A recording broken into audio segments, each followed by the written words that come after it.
రోజంతా కష్టపడి పనిచేస్తాం, కానీ కరెక్ట్గా నైట్ పడుకునేటప్పుడే సరిగ్గా పడుకోవడం మానేసి సీలింగ్ ఫ్యాన్ వైపు చూస్తూ ఏదో ఆలోచిస్తూ ఉంటాం.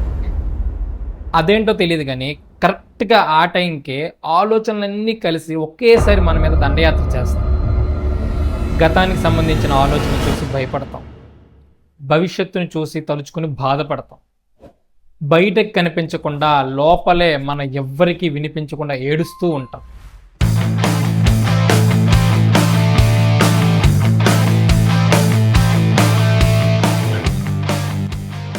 గతం అనేది మనల్ని జీవితాంతం వెంటాడే ఒక జ్ఞాపకం. ఎప్పుడైతే దీన్ని జయిస్తామో అప్పుడే మనం మన లైఫ్లో ముందుకు వెళ్ళగలం. కానీ మనలో చాలామంది మన ముందున్న భవిష్యత్తు గురించి ఆలోచించడం మానేసి గతంలో జరిగిన బాధల గురించి తలుచుకుంటూ బాధపడుతూ వాళ్ళకి ఇప్పుడు ఉన్న సమయాన్ని అంతటినీ వృధా చేస్తారు. ఎలా అంటే, ఫర్ ఎగ్జాంపుల్, నేను ఆ రోజు ఆ నిర్ణయం తీసుకోకపోయి ఉంటే ఈరోజు నా పరిస్థితి ఇలా ఉండేది కాదు, నా జీవితాన్ని నేనే చేతులారా నాశనం చేసుకున్నానని బాధపడుతూ ఉంటారు. ఇంకొందరు, నేను ఆ రోజు ఆ అవకాశాన్ని యూజ్ చేసుకుని ఉంటే ఈరోజు నా జీవితం ఒక మంచి పొజిషన్లో ఉండేదనో, లేదంటే నేను ఆ రోజు ఆ మాట వాళ్ళతో అనకపోతే బాగుండునేమో, నేను ఆ రోజు వాళ్ళతో గొడవ పడకపోయి ఉంటే ఈరోజు రిలేషన్స్ అన్నీ బాగానే ఉండేవి కదా అని బాధపడుతూ ఉంటారు. కానీ నిజమేంటంటే, గడిచిపోయిన దాన్ని ఎవ్వరూ వెనక్కి తీసుకురాలేరు. పోగొట్టుకున్న డబ్బు కానీ, కోల్పోయిన బంధాలను కానీ, మనుషులను కానీ, నువ్వు చేజార్చుకున్న అవకాశాలను కానీ, ఇప్పుడు నువ్వు వృధా చేస్తున్న టైం కూడా ఎవ్వరూ వెనక్కి తీసుకురాలేరు. కానీ విచిత్రం ఏంటంటే, మన ముందున్న భవిష్యత్తు గురించి ఆలోచించకుండా గడిచిపోయిన గతాన్ని గురించి ఆలోచిస్తూ మనకిప్పుడు ఉన్న టైంని అంతా వృధా చేస్తాం.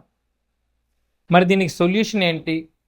అసలు గతానికి సంబంధించిన ఆలోచనలు అనే మహాసముద్రం నుంచి బయటపడలేమా అని అడిగితే ఖచ్చితంగా బయటపడగలం. Every problem has a solution.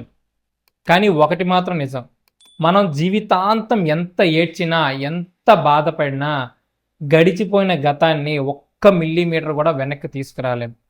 కానీ మన ముందున్న భవిష్యత్తును మాత్రం మనకి నచ్చిన విధంగా తయారు చేసుకునే శక్తి మాత్రం మన చేతుల్లోనే ఉంది. దీనికి ఒక బెస్ట్ ఎగ్జాంపుల్, నా లైఫ్లో జరిగిన ఒక ఇన్సిడెంట్ని మీకు బెస్ట్ ఎగ్జాంపుల్గా చెప్తాను. నా ఫ్రెండ్ నాకు ఎప్పుడు ఒక మాట చెప్తూ ఉండేవాడు, జీవితంలో ఎదగాలి, ఒక మంచి పొజిషన్కి వెళ్ళాలి, బాగా సంపాదించాలి అని. దానికి తగ్గట్టుగానే వాడు కష్టపడి సంపాదించేవాడు. అలా కష్టపడి సంపాదించిన ప్రతి రూపాయి కూడా చాలా జాగ్రత్తగా సేవ్ చేశాడు. అలా ఒక 10 lakhs వరకు సేవ్ చేశాడు. సో ఇప్పుడు ఆ 10 lakhsతో ఒక మంచి బిజినెస్ స్టార్ట్ చేయాలని అనుకున్నాడు. బిజినెస్ స్టార్ట్ చేశాడు. కానీ బ్యాడ్ లక్, ఆ బిజినెస్ వర్కౌట్ అవ్వలేదు. వితిన్ 6 monthsలోనే ఆ పెట్టుబడి మొత్తం పోగొట్టుకున్నాడు. ఇన్నేళ్ళు తన కోరికలన్నీ చంపుకొని ఎంతో కష్టపడి సంపాదించిన డబ్బులు మొత్తం బూడిదలో పోసిన పన్నీర్లా అయిపోయింది. దాంతో ఒక్కసారి వాడి జీవితం మొత్తం తలక్రిందులు అయిపోయింది.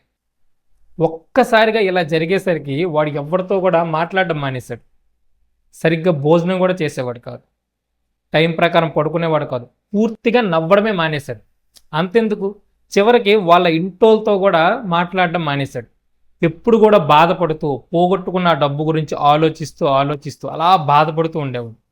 పొద్దున్న లేచిన నుంచి నైట్ పడుకునే వరకు అలా ఆలోచిస్తూ, అనవసరంగా నేను ఆ నిర్ణయాన్ని తీసుకున్నానే, అనవసరంగా నేను ఆ బిజినెస్ స్టార్ట్ చేయకపోయింటే నా జీవితం ఇలా అయ్యి ఉండేది కాదు, నా జీవితాన్ని నేనే నా చేతులారా నాశనం చేసుకున్నానని తనని తాను నిర్దోషిగా భావించి తిట్టుకుంటూ, బాధపడుతూ వాడుకున్న టైంని అంతా వేస్ట్ చేసేవాడు. అలా ఆలోచిస్తూ బాధపడుతూ ఉండడం వల్ల రోజులు వారాలు అయ్యాయి, వారాలు నెలలు అయ్యాయి. అలా బాధపడుతూ టైం అంతా వేస్ట్ చేస్తూనే ఉన్నాడు. అయితే ఒకరోజు వాడు ఏదో బస్ స్టాప్లో బస్ కోసం వెయిట్ చేస్తూ ఏదో ఆలోచిస్తూ ఉన్నాడు. సో వాడు ఎక్కాల్సిన బస్సు వచ్చింది, కానీ వీడు ఆలోచనలో ఉండడం వల్ల ఆ బస్సు వెళ్ళిపోయింది. అనవసరంగా వాడు ఎక్కాల్సిన బస్సు మిస్ అయిపోయిందని వాడు తిట్టుకుంటూ రిగ్రెట్ ఫీల్ అవుతున్నాడు. ఇదంతా ఒక పెద్ద మనిషి, ఆ పక్కనే ఉన్న ఒక పెద్ద మనిషి గమనిస్తూ ఉన్నాడు. సో ఆయన మా ఫ్రెండ్ దగ్గరికి వచ్చి, బాబు ఎందుకు అంత బాధపడుతున్నావు, నువ్వు వెళ్ళాల్సిన బస్సు మిస్ అయింది, ఇంకో 10 నిమిషాల్లో వేరే బస్సు వస్తుంది, ఆ బస్సు ఎక్కితే నువ్వు ఎక్కడికి వెళ్ళాలనుకున్నావు అక్కడికి వెళ్తావు కదా, ఒక 10 minutes లేట్ అవుద్ది, కానీ నువ్వు వెళ్ళాల్సిన చోటుకు మాత్రం నువ్వు చేరుకుంటావు కదా, ఆ మాత్రం దానికి ఎందుకు అంత బాధపడుతున్నావు అని ఆ పెద్ద ఆయన చెప్పాడు. సో ఆ పెద్ద ఆయన చెప్పిన మాటలు మా ఫ్రెండ్ ఆలోచన విధానాన్ని మార్చేసాయి. జీవితంలో డబ్బులు పోగొట్టుకొని ఒక్కసారి ఓడిపోయినంత మాత్రాన జీవితం అక్కడితో ఎండ్ అయిపోయినట్టేనా? ఆ మాత్రం దానికి నా జీవితాంతం నేను ఏడుస్తూ బాధపడుతూ కూర్చోవాలా అని ఆ రోజు నుంచి వాడి ఆలోచన విధానాన్ని మార్చుకున్నాడు. మళ్ళీ కష్టపడి ప్రయత్నిస్తే నేను పోగొట్టుకున్న దాన్ని నేను సంపాదించుకోలేనా అని ఆలోచించి ఆ రోజు నుంచి కష్టపడి సంపాదించడం మొదలుపెట్టాడు. అలా కష్టపడి సంపాదించిన ప్రతి రూపాయి కూడా అనవసరమైన జల్సాలు చేయకుండా ప్రతి రూపాయి కూడా దాచుకున్నాడు. అలా దాచుకొని కష్టపడి సంపాదించి దేన్నైతే పోగొట్టుకున్నాడో ఆ డబ్బులు మొత్తాన్ని మళ్ళీ సంపాదించుకున్నాడు. సో ఇక్కడ పాయింట్ ఏంటంటే, మా ఫ్రెండ్ మాత్రమే కాదు, మనలో చాలామంది, మనలో ఎవరైనా కూడా జీవితంలో ఒక్కసారి ఓడిపోయినంత మాత్రాన ఆ జీవితం అక్కడతో ఆగిపోయినట్టు కాదు. పోగొట్టుకున్న డబ్బు అవ్వచ్చు, నువ్వు చేజార్చుకున్న అవకాశాలే అవ్వచ్చు, లేదా నిన్ను వదిలి వెళ్ళిపోయిన మనుషులు అవ్వచ్చు, బంధాలు అవ్వచ్చు. దేన్నైనా పోగొట్టుకున్నా నువ్వు పోగొట్టుకున్నంత మాత్రాన నువ్వు జీవితంలో ఓడిపోయినట్టు కాదు. నీ జీవితం అక్కడితో ఎండ్ అయిపోయినట్టు అస్సలు కాదు. పోగొట్టుకున్న దాన్ని మళ్ళీ తిరిగి సంపాదించుకోలేనా అనే ఆలోచన నీలో మొదలవుతుంది చూడు, అప్పుడే నీ జీవితం మారుతుంది. కష్టపడి ప్రయత్నించు. నువ్వు దేన్నైతే పోగొట్టుకున్నావో మళ్ళీ దాని అంతటిని సంపాదించే వరకు నువ్వు కష్టపడి పోరాడు. ఖచ్చితంగా సక్సెస్ అవుతావు.